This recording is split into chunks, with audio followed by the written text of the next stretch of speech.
أعوذ بالله من الشيطان الرجيم.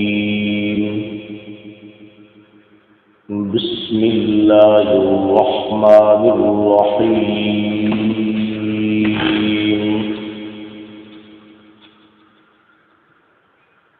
قل أغير الله أبغي ربا وهو رب كل شيء ولا تكسب كل نفس إلا عليها ولا تزر وازرة وزر أخرى ثم إلى ربكم مرجعكم فينبئكم بما كنتم فيه تختلفون.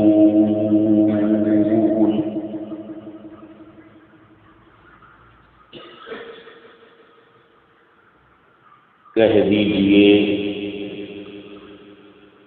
کیا اللہ کے ماں سوا میں ڈھونڈوں کوئی رب، حالانکہ وہ رب ہے ہر چیز کا،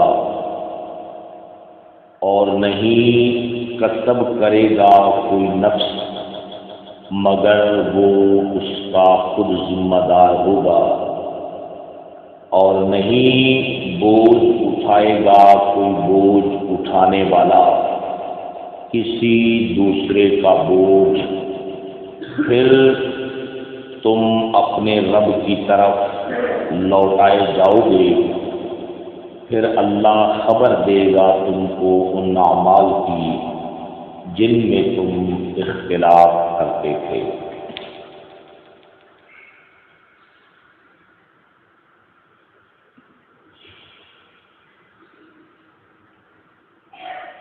کل کے درس میں اس آیت مبارکہ کا جو پس منظر ہے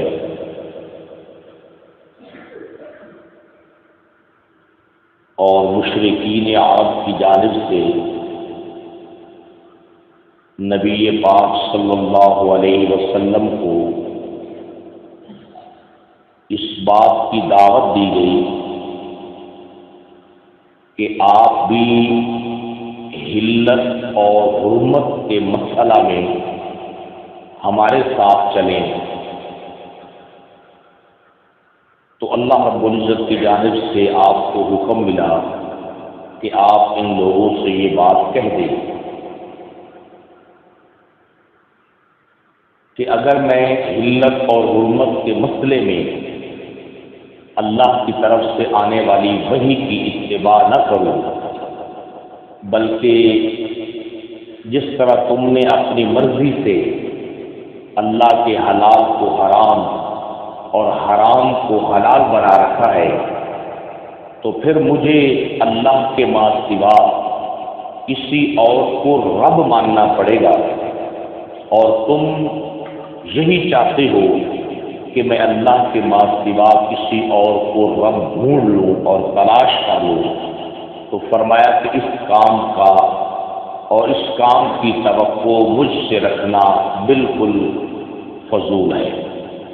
کیوں؟ اس لیے کہ وہ رب کل شیء، میرا اللہ جو ہے وہ کائنات کی ہر چیز کا کیا ہے؟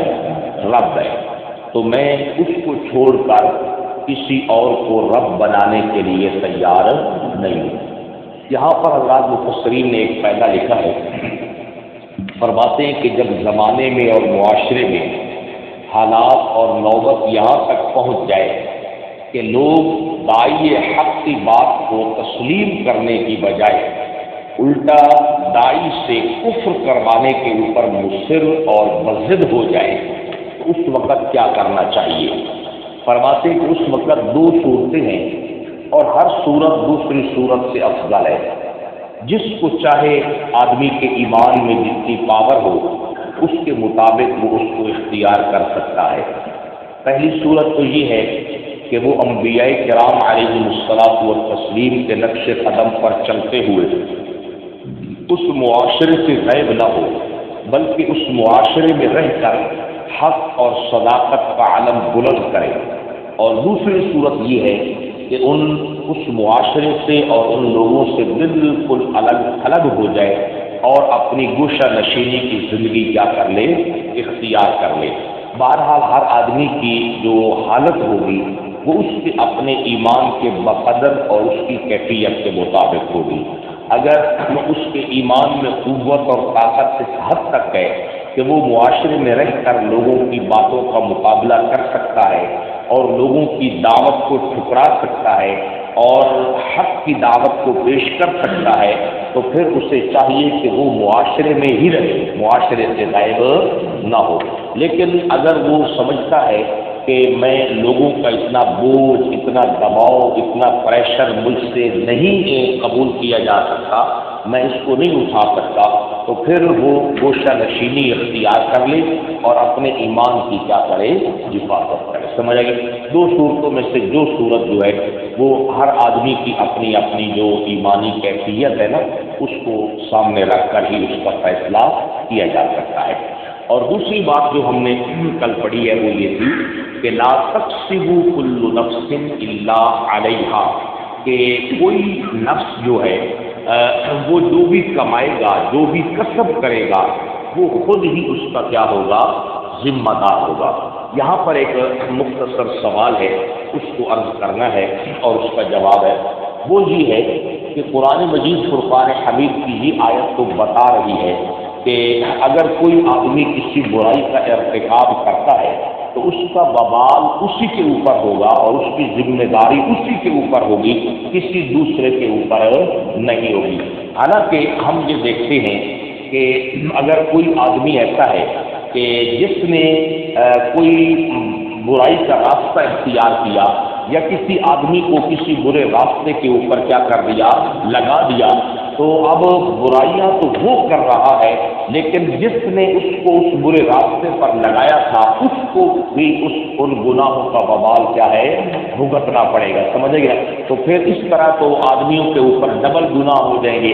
یعنی جو لوگ برائی کا راستہ معاشرے میں اس کو وجود پذیر دیتے ہیں اور اس کو معاشرے میں لے کر آتے ہیں، تو اگر کوئی آدمی ان کے اس برے راستے کے اوپر چل نکلتا ہے اور ان کی دعوت پہ لبیک کہہ کر ان کی اس برائی میں ان کے ساتھ شریک ہو جاتا ہے، تو دعوت دینے والے کو بھی اتنا ہی گناہ ملتا ہے جتنا کہ اس برائی کے کرنے والے کو ملتا ہے۔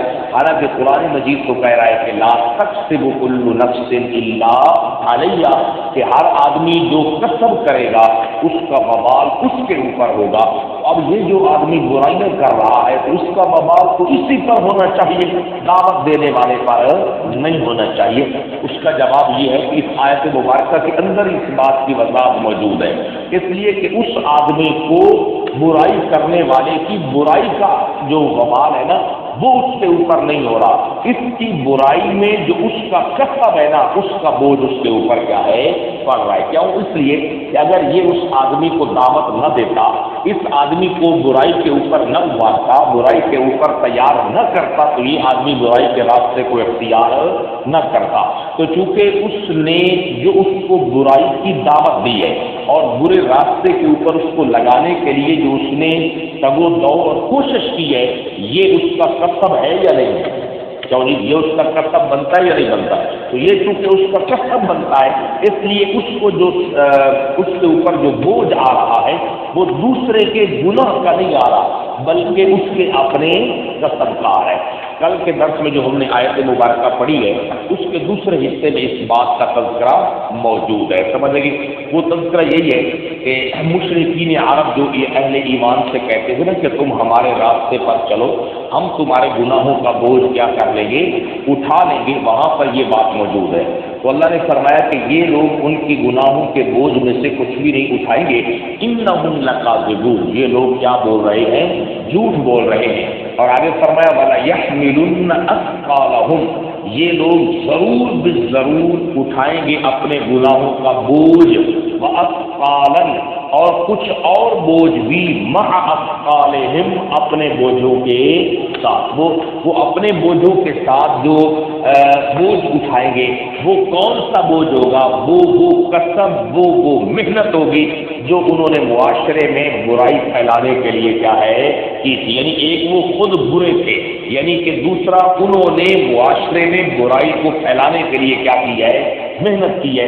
برائی کو پھیلانے کے لیے انہوں نے جو کسب اختیار کیا ہے ان کو ڈبل ان کے اوپر بوجھ ہوگا. ایک یعنی کہ خود گمراہ تھے، جو برے عمل کرتے تھے اس کا گناہ ہوگا، بوجھ ہوگا، اور دوسرا جو انہوں نے معاشرے میں گناہ کو پھیلانے کے لیے محنت اور کوشش کی تھی اس کا بوجھ بھی کیا ہے ان کے اوپر ہوگا. تو حقیقت میں ہر آدمی کے اوپر جو بوجھ ہوگا وہ اس کے اپنے ہی گناہوں کا ہوگا، خواہ وہ گناہ کرنے کی شکل میں ہو یا وہ گناہ دعوت دینے کی شکل کے اندر ہو. سمجھے کہ جناب میرا، تو ہر آدمی کو اس کے ساتھ کیا ہے واسطہ پڑے گا. اور حدیث کے پاک کے اندر بھی نبی پاک صلی اللہ علیہ وسلم نے اس بات کی جناب والا وضاحت فرما دی ہے کہ اگر کوئی آدمی ایسا ہے جو معاشرے کے اندر کسی نیک کام کو عبادت پذیر دیتا ہے اور اچھائی کی بنیاد بنتا ہے تو قیامت تک جتنے لوگ اچھا عمل کریں گے اس کو بھی اس کا کیا ملے گا، اجر و ثواب ملے گا. حالانکہ اس نے تو وہ عمل کیا ہی نہیں ہے، اس نے اگرچہ عمل کیا نہیں لیکن اس نیکی والے عمل کے لیے معاشرے میں اس نے محنت تگ و دو اور کوشش کی ہے. اس کی محنت اور کوشش سے چونکہ لوگ اس کام پر لگ گئے ہیں تو لہذا اس نیکی کا اجر و ثواب اس سے بھی کیا ہے ملتا رہے گا. حدیث پاک ذرا سنیں پھر اور بات کرتے.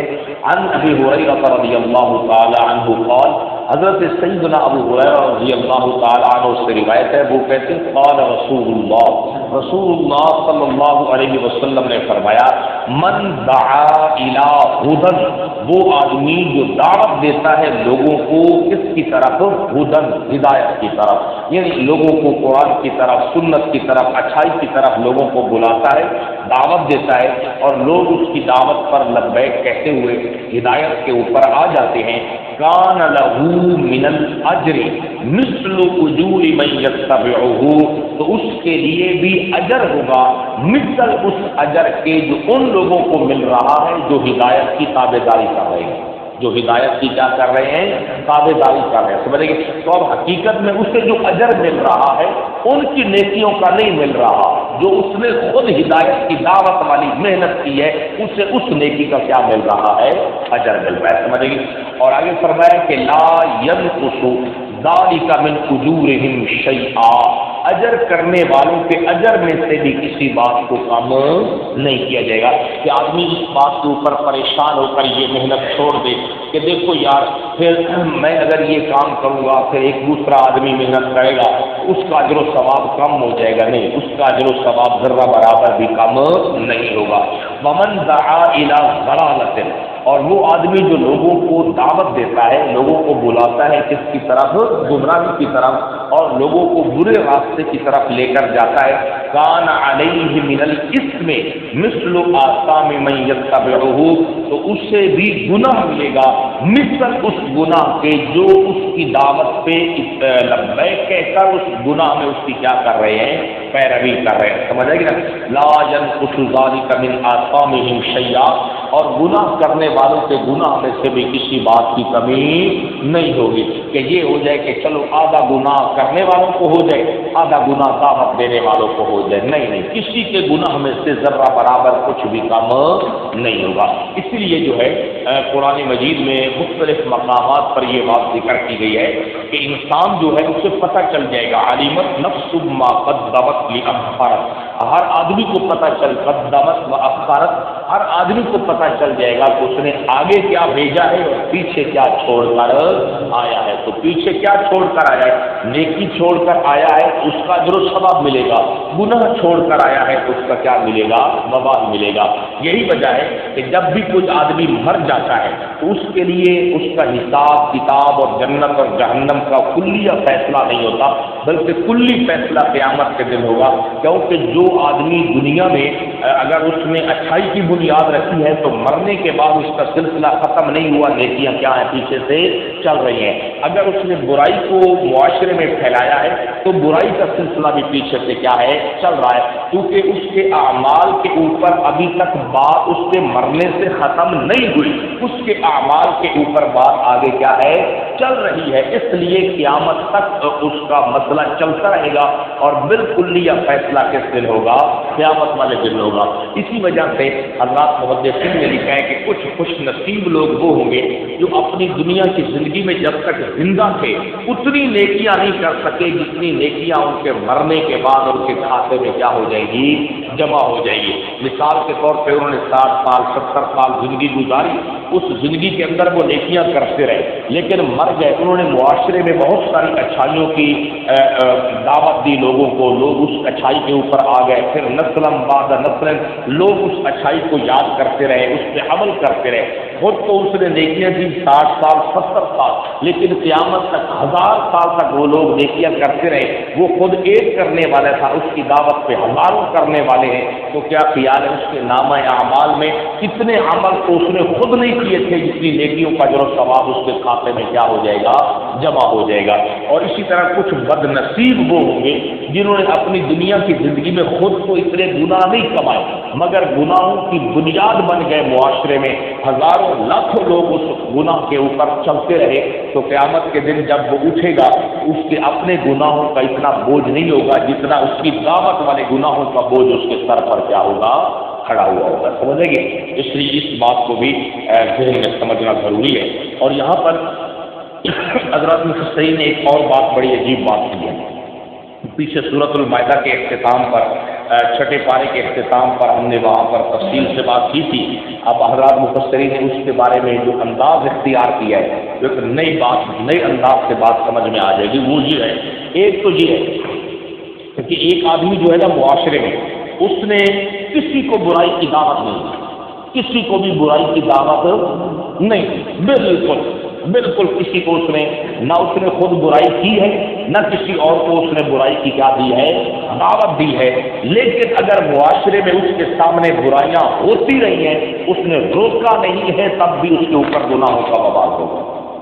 یہ ایک بڑا اہم ہوا ہے، اس بات کو پہلے قرآن مجید کے حوالے سے سن لیں، پہلے قرآن مجید کے حوالے سے سنیں، پھر حدیث پاک میں عرض کرتا ہوں۔ ایک تو یہ ہے نا کہ ایک آدمی معاشرے میں خود بھی گناہ گار ہے، لوگوں کو بھی گناہوں کی کیا دیتا ہے؟ دعوت دیتا ہے، یہ اس کا گناہ تو سمجھ میں آ رہا ہے، آپ کو بھی آسانی سے سمجھ آ رہی ہے۔ اب یہ اس سے اوپر اگلے درجے کی بات ہے کہ ایک آدمی خود تو نیکوکار ہے، کسی کو بھی گناہ کی وہ دعوت نہیں دیتا، لیکن اگر اس کے سامنے برائیاں ہوتی ہیں وہ برائیوں کے اوپر نکیر نہیں کرتا، اس کے اوپر بہت سارے گناہوں کا بوجھ کیا ہے؟ پڑ جائے گا۔ یہ ذرا دیکھیں، پہلے قرآن مجید کی آیات دیکھیں۔ اللہ رب العزت نے بنی اسرائیل کا تذکرہ کیا ہے اور تذکرہ کرتے ہوئے عجیب بات ارشاد فرمائی ہے سورۃ المائدہ میں، فرمایا لعن الذین کفروا من بنی اسرائیل، بنی اسرائیل میں سے جو لوگ کافر بن گئے نا ان کے اوپر اللہ کی طرف سے خاص لعنت کی گئی، علی لسان داؤد نبی کی زبان کے ذریعے سے، وعیسی ابن مریم اور عیسیٰ بیٹے مریم کے ذریعے سے ان کے اوپر کیا کی گئی؟ لعنت کی گئی۔ آخر ان کے اوپر خاص طور پر ان نبیوں کے ذریعے سے لعنت کیوں کی گئی؟ اس کی وجہ یہ ہے کہ کانوا لا یتناہون عن منکر فعلوہ، ان کے سامنے لوگ برائیاں کرتے تھے لیکن وہ لوگوں کو برائیوں سے روکتے۔ سمجھ آ رہی ہے بات؟ صرف یہ نہیں ہے کہ بندہ گناہ کرے تو اس کو سزا ملتی ہے گناہ کی، نہیں، گناہ کی دعوت دے تب بھی اس کو کیا ملے گی؟ سزا ملے گی۔ اس کے سامنے گناہ ہو رہا ہے لیکن وہ اس برائی سے نہیں روک رہا تب بھی اس کو کیا ملے گا؟ اور حقیقت میں یہ اس کے اپنے گناہ کی سزا ہے، گناہ کرنے والے کے گناہ کی سزا نہیں ہے، اس کے اپنے گناہ کی سزا ہے۔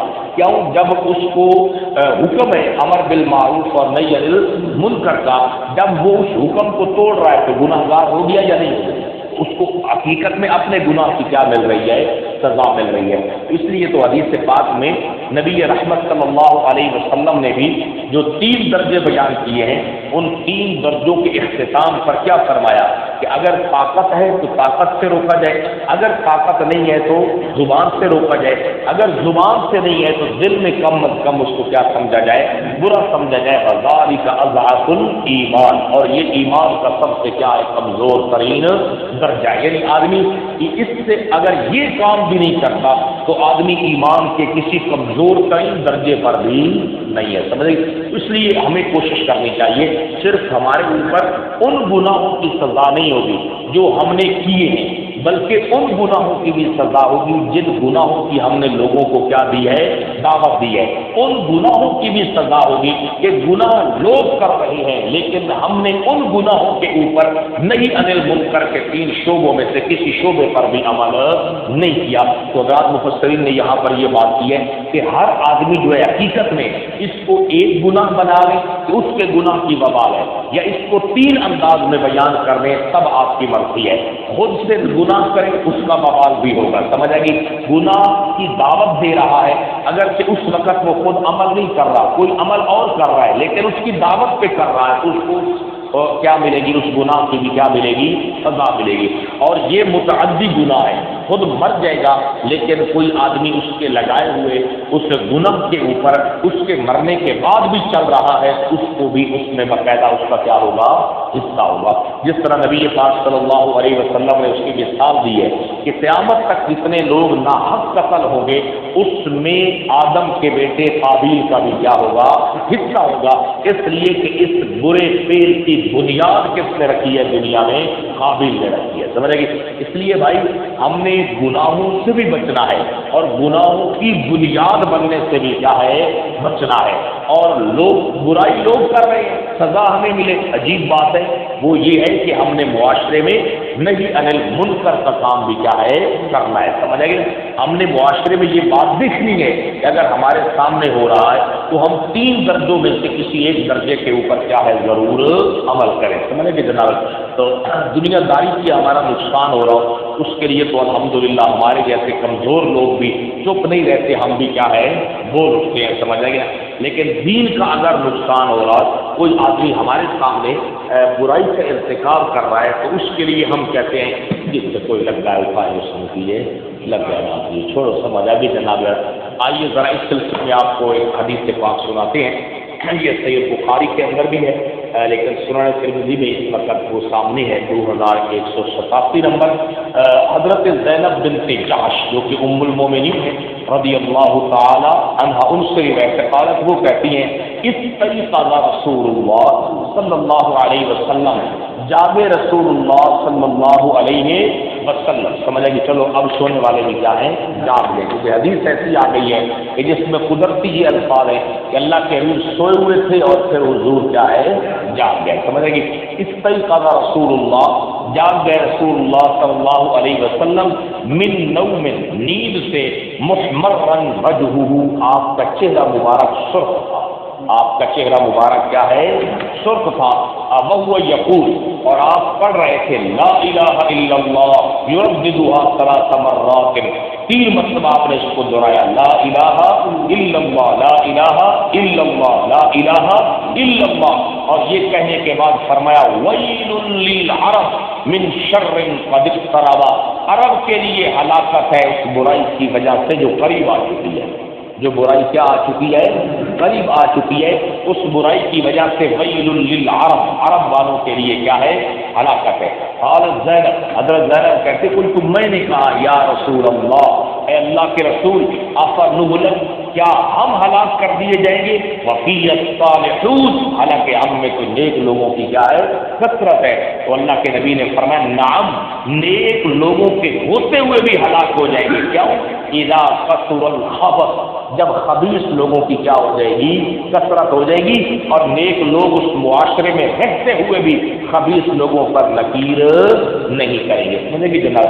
اس لیے دین کا جو معاملہ ہوتا ہے نا، اس میں 3 کاموں میں سے کسی 3 درجوں میں سے کسی ایک درجے کے اوپر منکر کے اوپر نکیر کرنا، یہ علماء کی ہر آدمی کی جو جہاں تک اس کی پہنچ ہے وہ کرنا اس کے ذمہ شرعی طور پر کیا ہے بھائی، لازم ہے. سمجھے کہ اگر وہ جس حد تک اس کا جرم ہے، جس حد تک اس کا گناہ ہے، اس حد تک اس کے اوپر نکیر کرنا یہ ضروری ہے، وگرنہ معاشرے کے اندر برائی کیا ہے، زیادہ سے زیادہ پھیل جائے گی. آج معاشرے میں جو برائی بہت زیادہ پھیل گئی ہے اس کی وجہ یہی ہے کہ ہم منکرات کے اوپر جو ہے، نیکیوں کی تو ہم دعوت وغیرہ دے دیتے ہیں، لیکن جو منکرات لوگوں میں پائے جاتے ہیں ان منکرات کے اوپر ہم نکیر کرتے نہیں. کیوں؟ اس لیے کہ اصل میں جو بات خراب ہوتی ہے وہ نیکی کی دعوت پر نہیں ہوتی. بات جو خراب ہوتی ہے وہ کس کے اوپر ہوتی ہے؟ منکرات سے روکنے کے اوپر.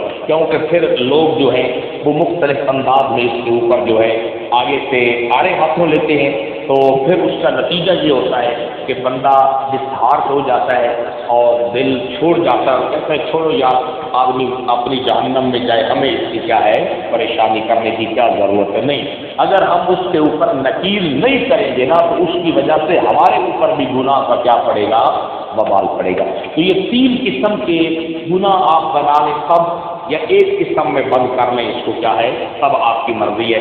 تینوں میں حقیقت میں اس آدمی کا گناہ ہوتا ہے جس کی وجہ سے اس کو کیا مل رہی ہوتی ہے، سزا مل رہی ہوتی ہے، جس کا بوجھ اس پہ پڑ رہا ہوتا ہے، جس کا وبال اس کے اوپر کیا ہے بھائی پڑ رہا ہوتا ہے. اگر آپ ایک میں بند کر دیں تب بھی ٹھیک ہے، اس کو 3 نام دے دیں تب بھی کیا ہے ٹھیک ہے. سمجھ آئیے؟ تو کوشش کریں نہ خود گناہ کریں، نہ گناہ کا کیا ہے معاشرے میں سبب اور ذریعہ بنے، اور نہ یہ ہے کہ گناہ کوئی کر رہا ہے لیکن سزا آپ کو ملے. وہ اس صورت میں ہے کہ جب آپ اس کے گناہ کے اوپر نکیر نہیں کرتے. سمجھے گا؟ یہاں پر حضرات مفسرین نے ایک چوتھا انداز جو ہے وہ بھی ذکر فرمایا ہے، میں اشارہ کر اس کی طرف بھی آپ کی توجہ دلا دیتا ہوں. وہ یہ ہے کہ اپنی گھریلو سطح کے اوپر یا کسی اور کام کے اوپر کوئی ایسا جرم وہ دیکھ رہا ہے جو اس کے گھر میں ہو رہا ہے، اور ایک ایسا موقع بھی آ جاتا ہے کہ وہ جرم اس کے اوپر ہونا شروع ہو جاتا ہے. وہ جرم کیا ہے؟ اس کے اوپر ہونا شروع ہو جاتا ہے. اس کی مثال دی ہے انہوں نے حدیث پاک کے حوالے سے کہ اس کے گھر کے اندر مثال کے طور پر اس کی زندگی میں کوئی آدمی مر جاتا ہے، اور اس کے مرنے کے اوپر عورتیں کیا کرتی ہیں؟ نوحہ کرتی ہیں، عورتیں اس کے اوپر بین کرتی ہیں. تو وہ اگرچہ خود تو اس چیز کا قائل نہیں ہے، لیکن اس نے عورتوں کو کبھی بھی اس نوحہ کرنے سے، بین کرنے سے گھر میں روکا نہیں تھا. کل کو جب وہ خود مر جائے گا بین اس پر ہوگا، جس طرح بین کرنے والوں کو گناہ ہوگا اس کو بھی کیا ہوگا. تو بات سمجھ آ رہی ہے نہیں ہے؟ ہاں، یہ بات بھی ذہن میں رکھنی ہے. یہ ایک چوتھی صورت ہے کہ جس میں یہ ہوتا ہے کہ وہ گناہ کسی نہ کسی درجے میں کبھی خود اس کے سر پر کیا ہو جاتا ہے، مسلط ہو جاتا ہے، اس کے اوپر سوار ہو جاتا ہے. وہ اس کی ایک مثال دی ہے حضرات مفسرین نے، یہ بھی صحیح بخاری کے اندر باقاعدہ حدیث ہے کہ اس حوالے کے ساتھ کہ اگر کوئی آدمی جو ہے وہ اپنی زندگی کے اندر اس کے گھر میں یہ جرم ہوتا تھا لیکن اس نے کبھی بھی اپنے گھر والوں کو اس کام سے روکا نہیں ہے، وہ بھائی جان گیا تھوڑا سا. عورتوں کو جو ہے نا وقتی طور پر بڑا پیار ہوتا ہے، دکھ ہوتا ہے، ان کو غم لگتا ہے، تو پھر عورتیں جو ہے وہ ہاتھ اوپر کرتی ہیں لمبے لمبے، اور پھر بعض اوقات سینہ خوبی کرتی ہیں، اور چہرہ جو ہے اس کو پیٹتی ہیں اور ہائے بائے کرتی ہیں. تو شریعت میں گھر میں ان کو یہ مسئلہ بتانا بہت ضروری ہے کہ شریعت میں آپ کو رونے کی اجازت ہے. آپ بے شک ساری زندگی ہمارے اوپر روتی رہیں، شریعت نے منع نہیں کیا، لیکن اپنی زبان سے برے الفاظ باہر نکالنا جو بے صبری کے اوپر دلالت کریں، یا اپنے ہاتھوں کے ذریعے سے کرنا، اپنے رانوں کے اوپر، یعنی کہ جس کو پٹ کہتے ہیں ہماری بولی میں، اس کے اوپر ہاتھ مارنا، چہرے کے اوپر ہاتھ مارنا، بال نوچنا، اگر ہم نے اپنی زندگی میں منع کر دیا تھا، ام المومنین عائشہ صدیقہ فرماتی ہیں اگر ہم نے منع کر دیا تھا پھر ہمارے اوپر ہو رہا ہے تو اس کا ہمارے اوپر کوئی اثر نہیں ہوگا. لیکن ہم نے اپنے گھر میں دیکھا، ہماری موجودگی میں فوتیاں ہوئی، لیکن عورتوں نے یہ سارے کام کیے، ہم نے کسی کو بھی روکا نہیں ہے. سمجھا کہ جناب والا، تو یہ زندگی میں باتیں نا گھر میں بتاتے رہیں، اس کا فائدہ ہو جائے گا اور لوگوں کو بھی پتہ چلے گا۔ ہو سکتا ہے کہ وہ ابھی سے رونا شروع کر دیں تو ان کو کہیں کوئی بات نہیں ہے، آپ ابھی سے رونا شروع کر دیں، ہماری جدائی میں کوئی ممانعت نہیں ہے، لیکن کم از کم جو ہے ہائے بائے کرنے کی اور مختلف جو ترتیبیں ہوتی ہیں عورتوں کو دیکھ کر لوگوں کو دکھانے کے لیے اس سے کرنے کی اجازت نہیں ہے، تاکہ ان کو آپ کی زندگی میں آپ کے گھر کے بچوں کو بھی بڑوں کو بھی سب کو اس مسئلے کا کیا ہے پتہ چل جائے۔ اگر وہ پھر بھی اس کا ارتکاب کرے گی تو آپ کے اوپر کسی قسم کا کوئی اس کا اثر اور وبال نہیں ہوگا، کیونکہ آپ نے اس کام سے ان کو کیا کر دیا تھا، منع کر دیا تھا۔ سمجھے کہ اب پتہ چل گیا کہ صرف ایک آدمی گناہ کرتا نہیں لیکن گناہ سے منع نہیں کرتا، یہ بھی بہت نقصان دہ کیا ہے عمل ہے۔ سمجھے تو اپنے گھر میں یہ چیزیں جو ہے یہ اپنے گھر میں لوگوں کو بتانا یہ بہت ضروری ہے، سمجھے گی۔ اسی طرح کھانے کے حوالے سے اور رسومات کے حوالے سے کہ بھائی میرے مرنے کے اوپر سنت کے مطابق جو ہے وہ سوگ بھی کیا ہے سنت کے مطابق کیا جائے، کہ لوگوں کے انتظار کے لیے بیٹھا جائے۔ کام کاج کو اگر روکنا ہے تو کتنے دنوں تک رکھنا ہے، 3 دن تک رکھنا ہے۔ یہ سوگ شریعت میں جو سوگ ہے وہ کتنے دنوں تک ہے، 3 دنوں تک ہے۔ اور اسی طرح کھانا جو ہے بے شک پکائیں لیکن غریب غربا یتیم مسکین لوگ جو ہیں ان کو کھلایا جائے، دور دراز سے آنے والے کیا ہیں مہمانوں تک اس کو محدود رکھا جائے۔ اس کو آگے ہر آنے والا جو آدمی ہے وہ جو مقامی ہے پڑوسی ہے کوئی بھی ہے اس کو بالکل سرے سے اصل بات یہ ہے کہ اس کو دعوت بھی نہیں دینی چاہیے کہ آ جاؤ یار تم کیا کر لو بھائی کھانا کھا لو، نہیں، یہ کام بھی نہیں کرنا چاہیے، سمجھ آئے گی۔ ہاں جو مہمان ہے یہ اپنا مقامی ہے لیکن بے شک غریب ہے مستحق ہے، اسے بے شک زبردستی کھلا دو، سمجھ آئے گی، کوئی پریشانی والا مسئلہ نہیں ہے۔ سمجھ دیکھیے ذرا فرمایا قل اغیر اللہ، کہہ دیجیے میرے بابو، تو یہ 4 شکلیں ہیں آدمی کے پھنسنے کی، آدمی کے کیا ہے پھنسنے کی۔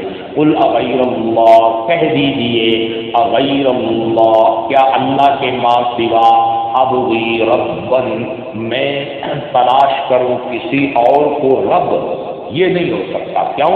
وہو رب کل شیء، حالانکہ وہ رب ہے ہر چیز کا، سمجھے بھی جناب غلط، اس لیے آپ یہ باتیں گھر میں بتاتے رہیں، کیا اس کی وجہ سے آپ کے گھر والے ہمارے اوپر یہ ملامت کرتے رہیں، وہ ہمیں ملامت قبول ہے لیکن آپ گناہ سے بچ جائیں، یہ ہمارے لیے کیا ہے بہت فائدہ مند بات ہے، سمجھے گی۔ ولا تکسب کل نفس الا علیہا، اور نہیں کسب کرے گا کوئی نفس الا علیہا مگر اس کا وبال کیا ہے اس کے اپنے اوپر ہوگا، وہ اپنے گناہ کا خود کیا ہوگا ذمہ دار ہوگا۔ ولا تزر وازرۃ وزر اخرى، اور نہیں بوجھ اٹھائے گا کوئی بوجھ اٹھانے والا کسی دوسرے کے گناہوں کا بوجھ، سمجھا کہ جناب والا، روٹی کا بوجھ کوئی نہیں اٹھائے گا ہے، سمجھا کہ جناب والا، تو کیا خیال ہے گناہ کا بوجھ کون اٹھائے گا؟ یہ بات سمجھ میں بھی آنے سے باور آئے۔ ثم الی ربکم مرجعکم، پھر تم سب کا لوٹنا ہے کس کی طرف؟ اپنے رب کی طرف۔ فینبئکم بما کنتم فیہ تختلفون، پھر اللہ خبر دے گا تم کو ان اعمال کی جن میں تم اختلاف کرتے